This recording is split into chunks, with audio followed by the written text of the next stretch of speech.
Tonight, slaving to survive in Africa. It was not so much a trade as a brutal social hierarchy. And dying for a drink in India.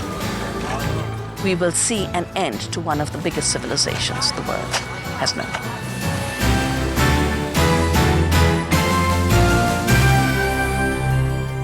Hello and welcome to Foreign Correspondent. I'm Eric Campbell in Niger. This West African nation doesn't make the news much, but it harbours a dark secret that's a challenge to us all: slavery. It was only 2 years ago that slavery was formally abolished here, but as we'll see, thousands continue to live in human bondage.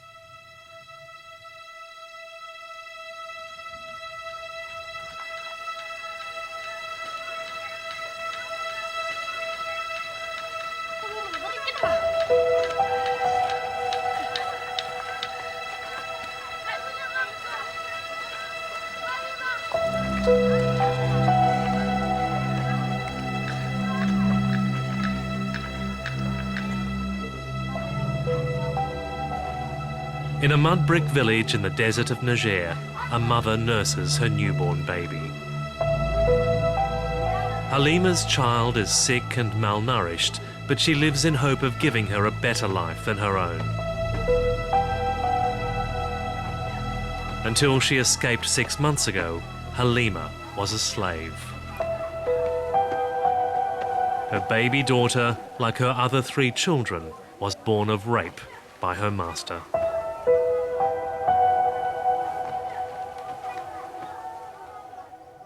Ko da rana ne ina yin aiki sai ya ce in zaka ya yi unhwani da ni kaji ɗaya kuma cikin madafa ne ban shiga ɗakin shi ban shiga ɗaki inda shike cikin madafa ne ake abin ga kuma babu tufa da gani na dama ba sai an faɗa maka ba an san baiwa ne.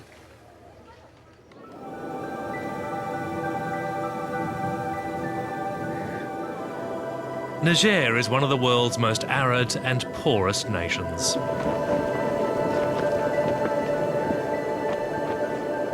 A landlocked desert country north of Nigeria, it is home to 11 million people. Most of them nomads or farmers scratching a living from the parched soil.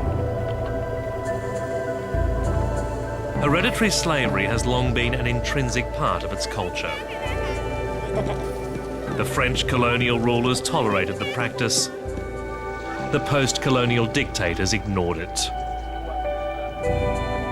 It was only international pressure that finally persuaded the parliament to outlaw it in May 2003.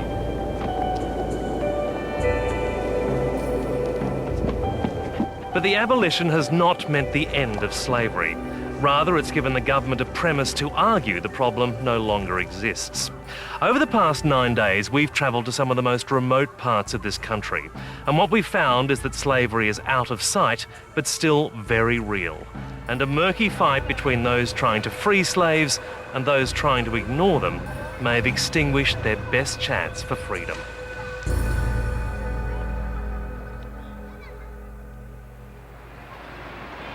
Our journey began in the capital, Niamey, the headquarters of the anti-slaving group Timidria, meaning brotherhood. Timidria's leader, Wela Ilgilas, has long embarrassed the government with startling claims of continued slavery. Nous sommes arrivés à un chiffre de plus de 870 000 personnes qui sont concernées par le phénomène aujourd'hui.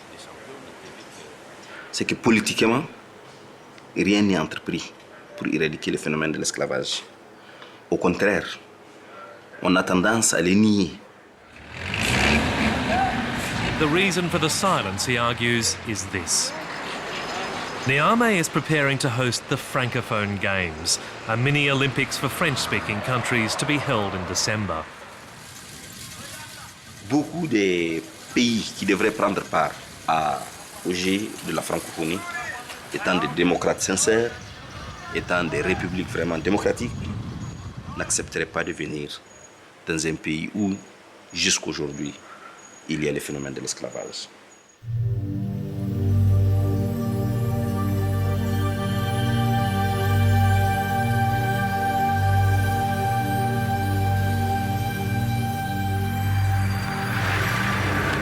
To find out the truth for ourselves, we set off north across the desert to the district of Tawa, widely seen as a heartland of slavery. It's a vast region of mud brick villages and nomadic camps on the edge of the Sahara.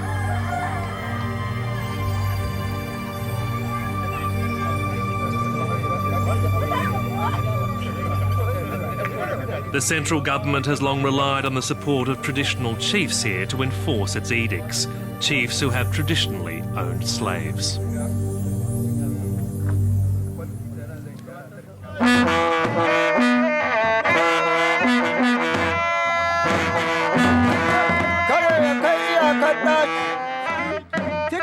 Prince Mustafa Kadi is the son of a powerful chief and a former slave owner. He is also a human rights activist. Nous avons décidé de libérer nos esclaves parce que nous estimons que l'heure a sonné. Nous avons effectivement hérité des esclaves au moment où il n'y avait pas une abolition officielle de notre État, qui est le Niger.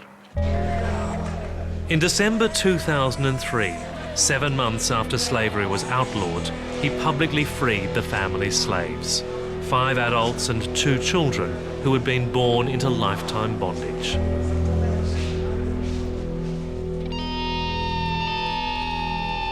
Donc en ce moment, il est bien indiqué que chaque Nigérien se lève et se dise qu'il faut arrêter l'esclavage.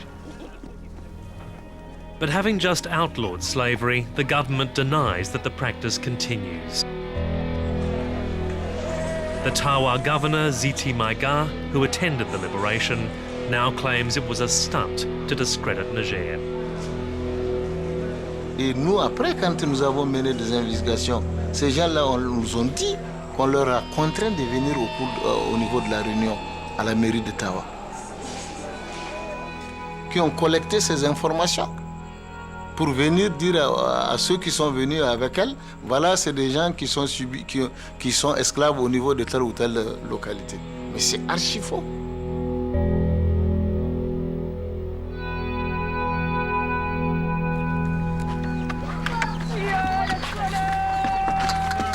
We found one of the men who took part in the ceremony still living in the village. Abdu confirmed that he had been raised as a slave. While the others left to build new lives, Abdu has chosen to remain here, continuing to groom the horses of the prince's father. An samu kurala kuma abinci yayin shi na yanzu in ci. A'a, an sake lalle ni na shaida an sake ni kuma Allah ya shaida an sake ni. To amma ni yanzu ina iya biɗa kuɗi, amma wata yanzu da babu ta nan.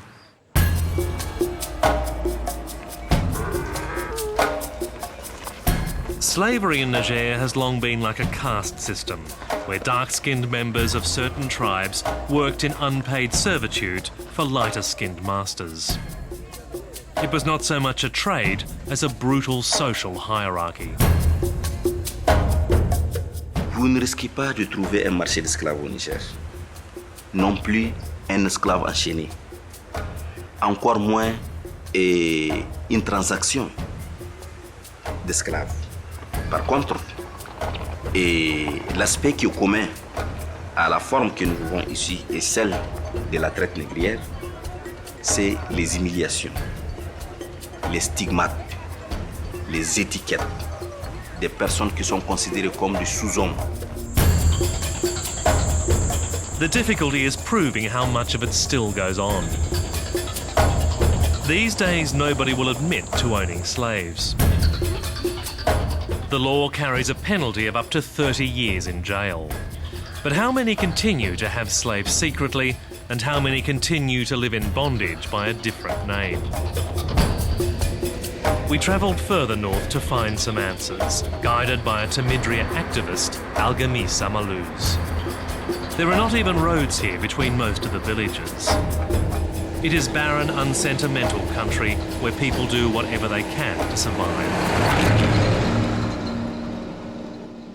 La plupart des personnes ici sont esclaves. Oui, en tout cas, il y a beaucoup d'esclaves parmi eux. Même eux, ils ressentent cette difficulté-là parce que quand on dit un éleveur, la joie de l'éleveur repose sur les animaux. Si les animaux sont maigres, donc l'éleveur, lui aussi, n'est pas content. Assalamu alaikum. It didn't take us long to find people who identified themselves as slaves. The people here told us they all worked for masters in a nearby village. They were dark-skinned Tuaregs, the main ethnic group in Tawa. This woman, Hilete, said she had been born a slave, as had her 2-year-old daughter, Zainabu.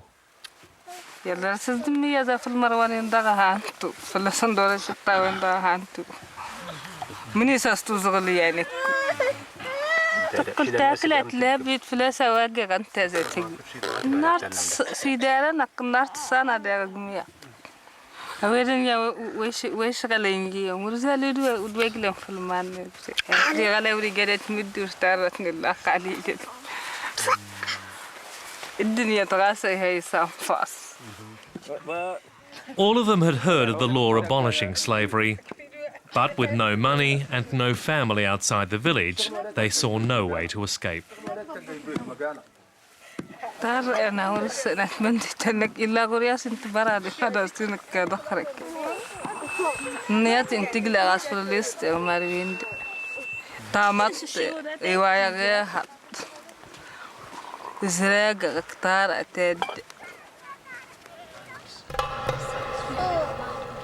But some have found the courage to flee.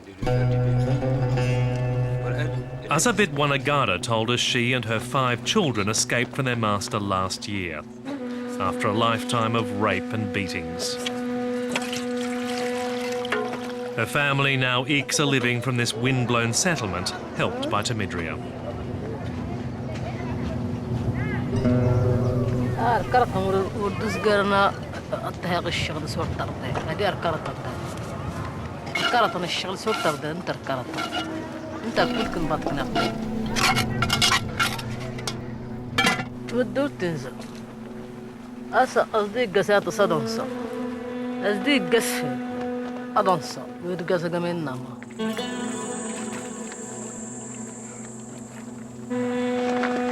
But not everyone Timidria took us to see agreed they lived in servitude.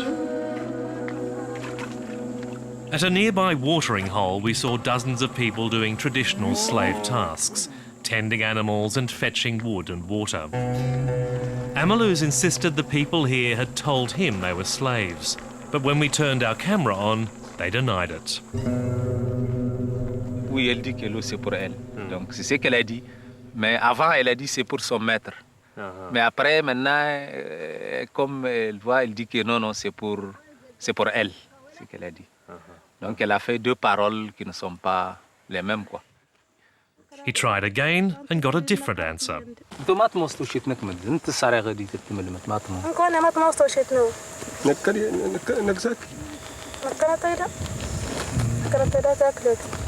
Later, they denied it again, saying they had never been enslaved. It was impossible to know if Timidria was exaggerating their plight or if they were simply scared to speak freely. The sons of a reputed slave master stood near us, listening to their answers. C'est difficile pour Timidria de savoir combien d'esclaves ici. Oui, c'est difficile parce qu'il y a ceux qui sont esclaves, mais qui ne veulent pas dire qu'ils sont esclaves. Mais quand même, si vous leur posez la question, ils vont vous dire que oui, mon ethnie, c'est l'ethnie des esclaves. Mais maintenant, je travaille pour moi-même. Mais c'est faux, beaucoup ne travaillent pas pour eux-mêmes. Beaucoup travaillent pour des maîtres. Ouais, c'est ça le problème.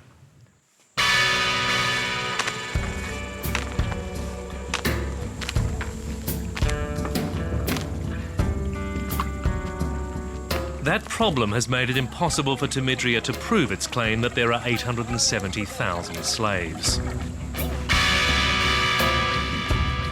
The London-based movement Anti-Slavery International puts a far more conservative figure, estimating there are at least 43,000 slaves. The central government's representative here, Ziti Maiga, says there are none.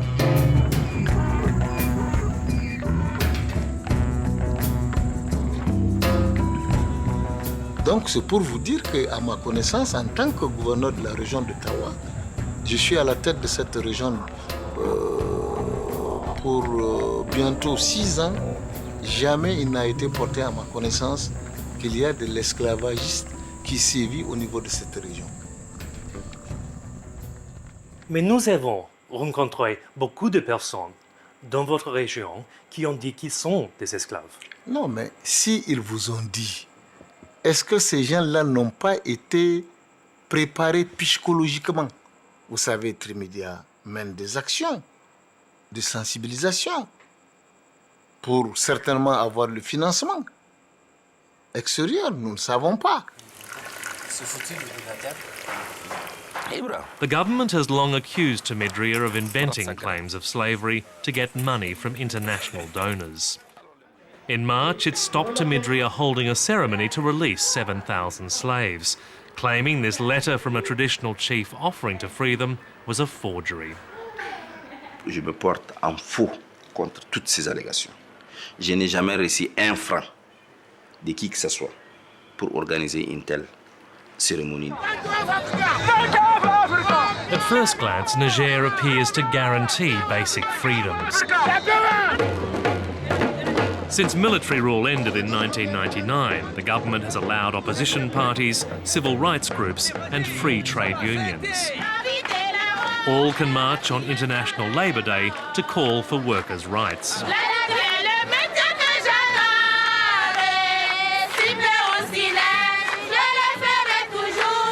But it's democracy with strict limits. Shortly before our visit, Prince Mustafa spent 10 days in prison for leading a protest against rising food prices.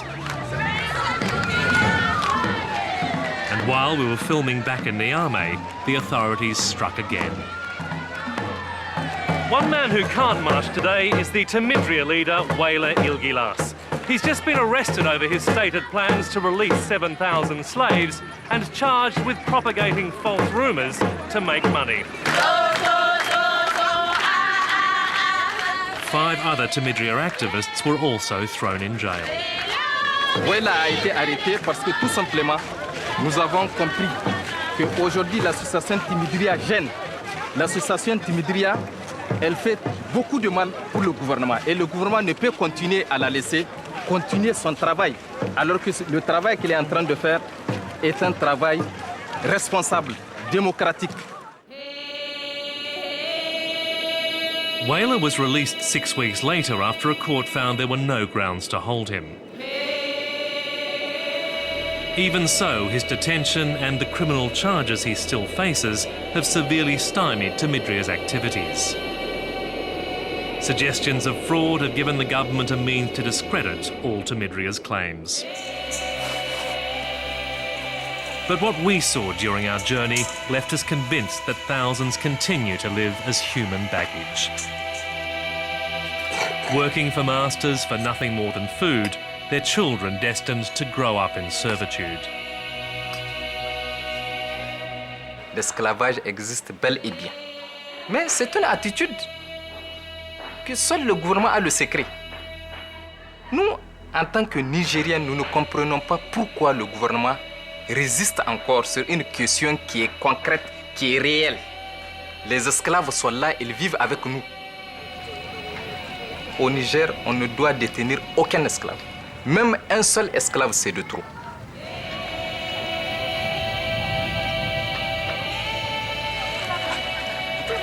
As the Francophone Games approach, Niger's government is stepping up its denials, recently challenging outsiders to find a single slave market. It is a subtle but perhaps effective way to conceal its dark secret. The chains and markets may be gone, but in 21st century Africa, human beings are still being born as slaves.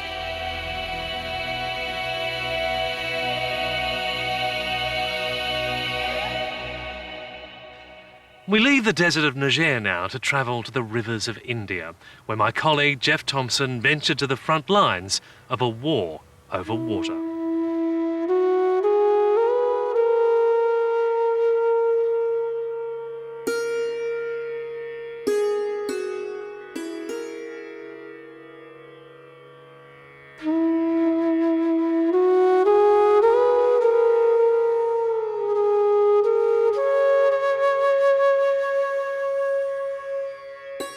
From a glacier high in the Himalaya, the Ganges journey begins. India's Hindus believe that Shiva, the mountain god, laid down his matted hair to tame the water's awesome power as it fell from the heavens to the earth.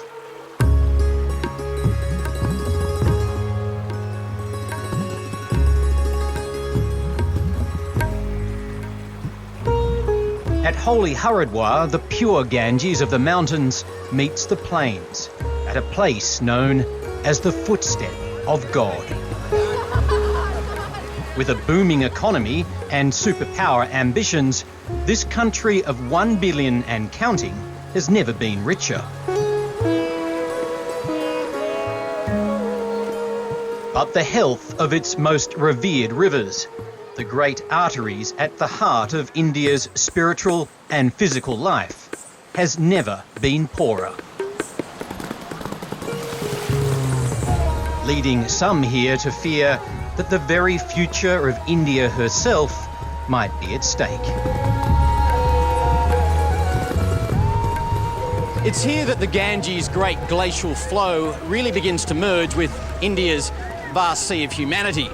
Over thousands of kilometres on its way to the ocean, this deep, rich and very ancient relationship between man and river will involve 1 out of every 15 people living on the planet today.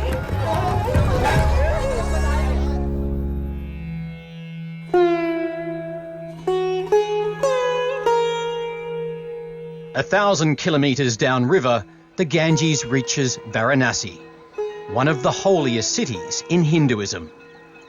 Already a city while the pharaohs still ruled Egypt, Varanasi has teemed with life for thousands of years.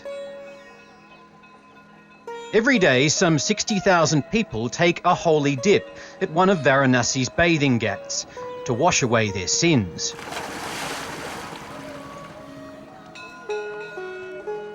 On the days his health allows it, Veerbhadra Mishra is among them. I come to the river every day when I am in good health, when she is kind enough to ask me to come to her. I take holy dip, I offer my prayers to her. So this is a part of my religious life, my commitment, my faith as a practicing Hindu.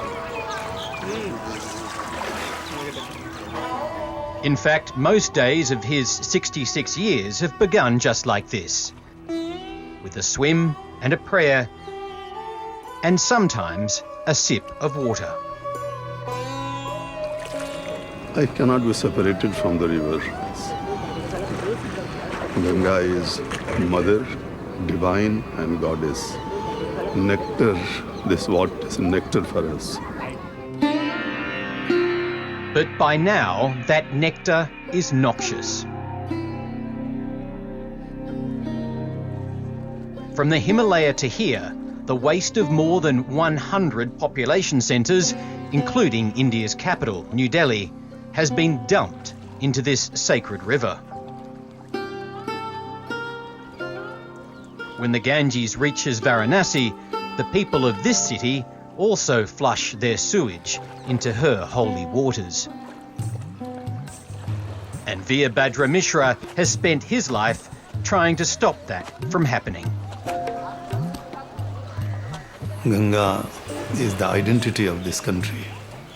Ganga is the unity of this country. the diversity of India in terms of faith, caste, regional practices, and philosophies all converge into Ganga. So, what could be in India if Ganga is gone, if Ganga is polluted?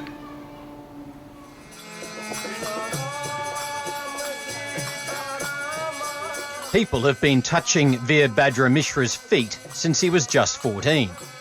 Then, when his father died, he inherited the job of Mahant, a kind of Hindu priest, at the Sankat Mochan temple in Varanasi. But Mahantji, as his followers call him, also went to university and became a professor of hydraulic engineering. My rational training, my scientific information says that there is something not good about Ganga water.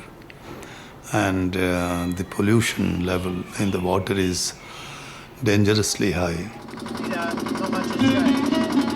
I think it is worse now, because now what is happening is that some of the bypasses and some of the spillovers from other soil is also reaching.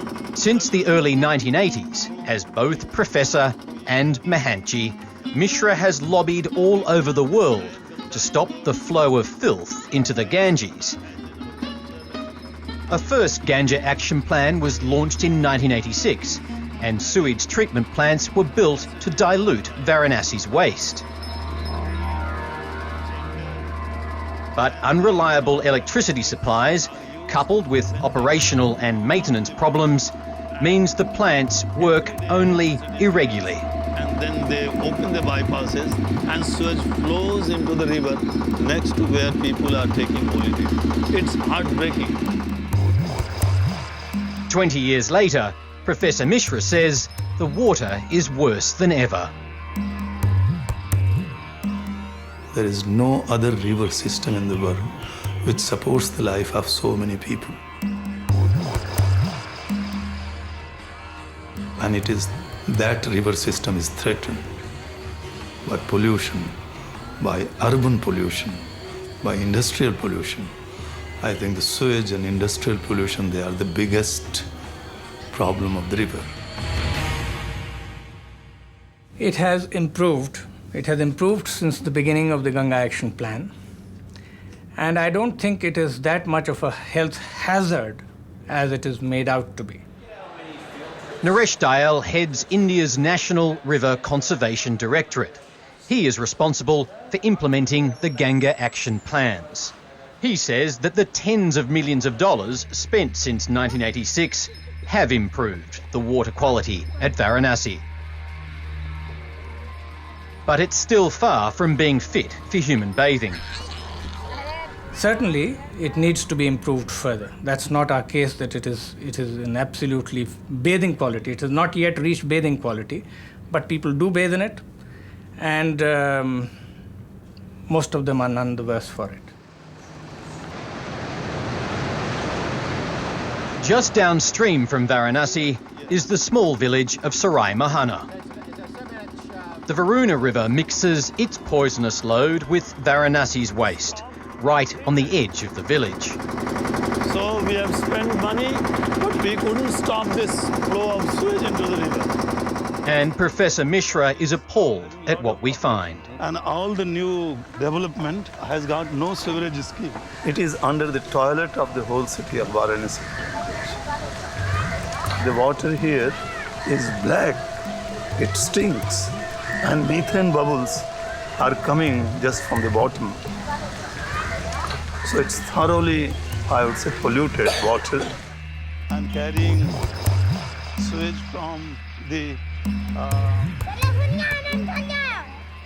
Waterborne disease is rife here. A level of 500 fecal coliform bacteria per 100 millilitres is considered safe for human bathing in India.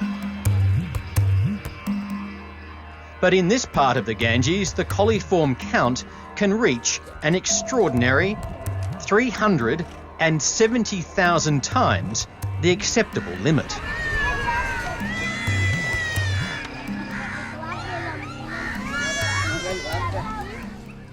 When I say that it is safe in the sense that yes, there are possibilities. If you go into the river and drink water from it while you are swimming, there would be a problem because it is not drinking water. It is not meant to be drunk. So I'm not saying that you cannot get an infection at all if you go into the river.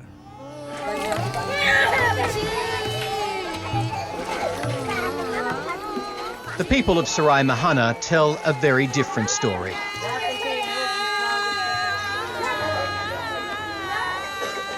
The village medical centre is always busy.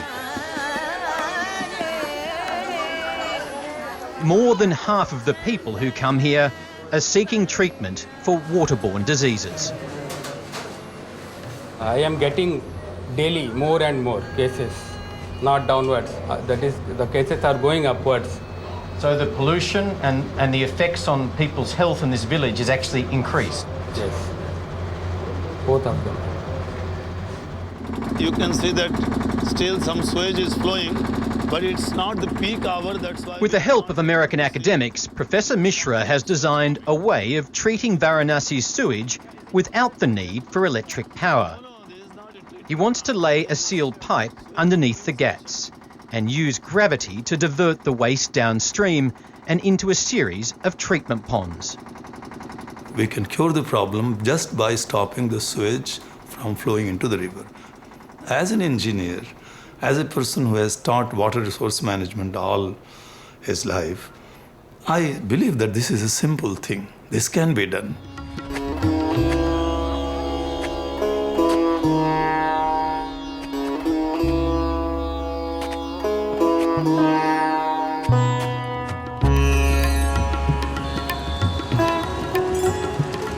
In an age when India is talking about sending a mission to the moon, Professor Mishran's plan sounds simple enough.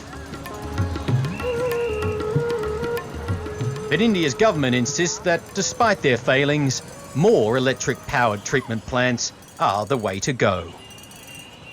So in your opinion, in the government's opinion, Professor Mishra's plan just wouldn't work?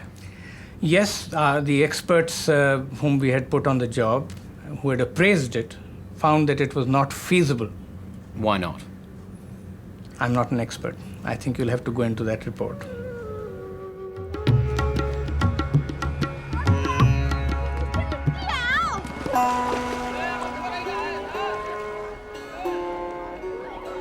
India's Hindus believe that the Ganges is the great goddess mother of all rivers, that her fate and the fate of rivers everywhere is somehow linked and destined to flow together. Indeed, the Ganges' life and death struggle with pollution, scarcity and exploitation is increasingly shared with waterways not only across India, but around the world. The orderly parks around New Delhi's India Gate seem a world away from the colourful chaos of Varanasi. But the capital too is besieged by its own water crisis. Some parts of the city enjoy water in abundance. In other suburbs, residents are actually dying in the daily fight to quench their thirst.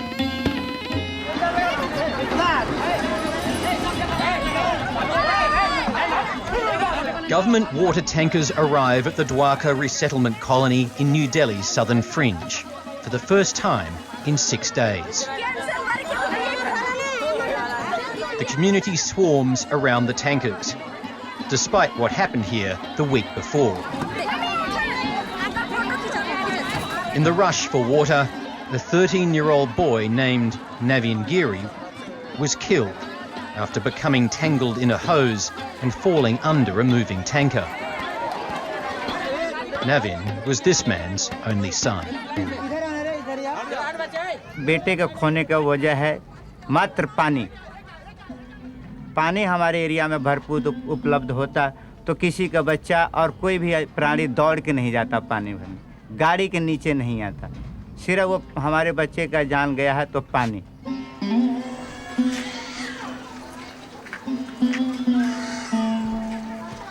3,200 families live in this Dwarka community. But only a handful of government water tankers provide for them through the dry summer months. The way people are affected by water crisis in Delhi is first and foremost the poor have absolutely no access to water.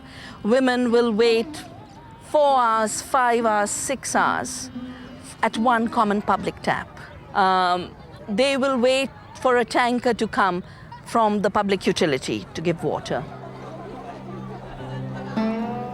And these kids are just swimming in that sewage. Yeah, and the kids will be... Dr. Vandana Shiva is another who has dedicated her life to saving India's rivers. Probably he's even drinking it and must be having diarrheal disease. She grew up on the Yamuna River, which supplies most of Delhi's water, before carrying much of the city's waste into the Ganges downstream. It is India's second most sacred river, and it's most polluted. What's he swimming in? Industrial waste, urban waste, sewage, shit, mercury, anything under the sun that humans should neither be swimming in nor drinking. Does he know he's swimming in it? No, I don't think so. For him, probably in his generation, for his life, this is the only kind of water he has known. When the tankers don't come, members of this community must go out scavenging for water. It can be a treacherous quest, fraught with potential conflict between Delhi's water haves and have-nots.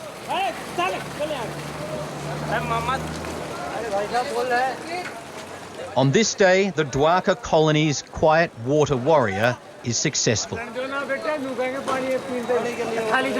and manages to bustle his way to a free-flowing tap.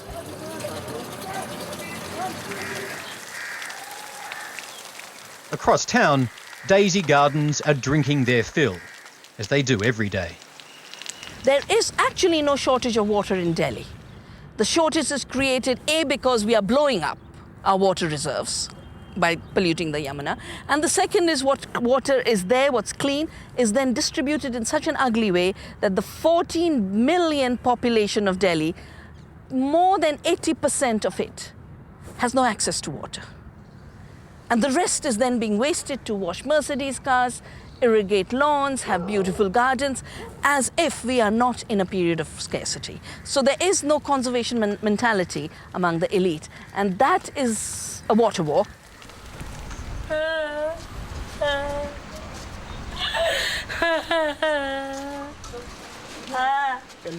2 more casualties of Delhi's water wars. The bodies of a 5-year-old boy and his 3-year-old sister are returned to their parents in this poor Delhi village in Tughlukabad.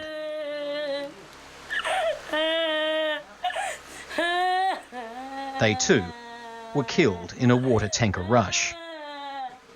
अब ये तो हम नहीं कह सके भाई ये सही हुआ या कैसे हुआ अब बेचारे की दुनिया तो उजड़ गई ये तो दुनिया उजड़ गई लड़का भी गया लड़की भी गई क्या आगे की कोई उम्मीद है But such accidents are not the main threat to India's young. That comes from a lethal mix of polluted water and poor hygiene. Diarrhea kills 400,000 Indian children aged under 5 every year. We have to find ways to make this situation reverse. Because if in our lifetime we cannot make it reverse, then in our lifetime we will see an end to one of the biggest civilizations the world has known.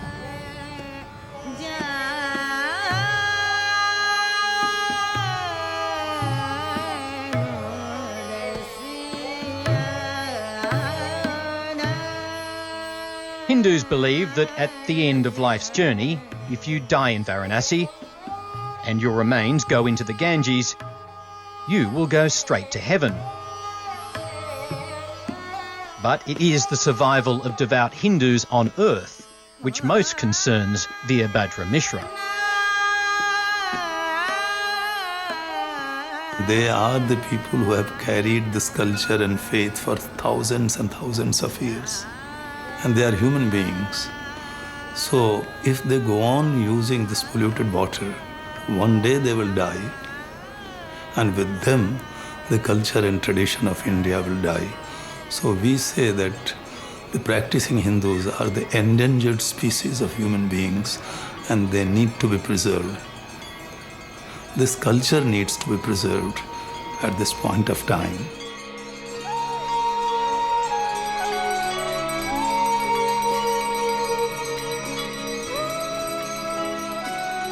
At a night ceremony in Varanasi, the Hindu faithful come together to make offerings to the mother goddess Ganges. For thousands of years, Indians have looked to her for guidance in life and in death. But this great river may now be seeking life and death answers from them.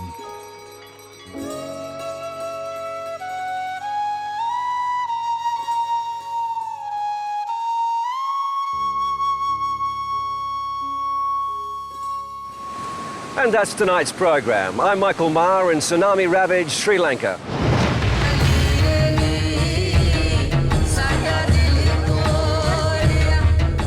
Next week, The Great Survivor. When I heard the shots, I went running out and saw him lying on the ground, and this assassin pumping bullets into his head.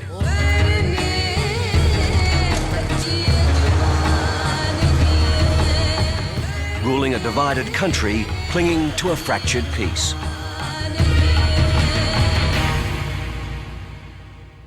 That's Foreign Correspondent, 9:20 Tuesday night, straight after the bill. And don't forget our website guestbook at abc.net.au/foreign. See you next week.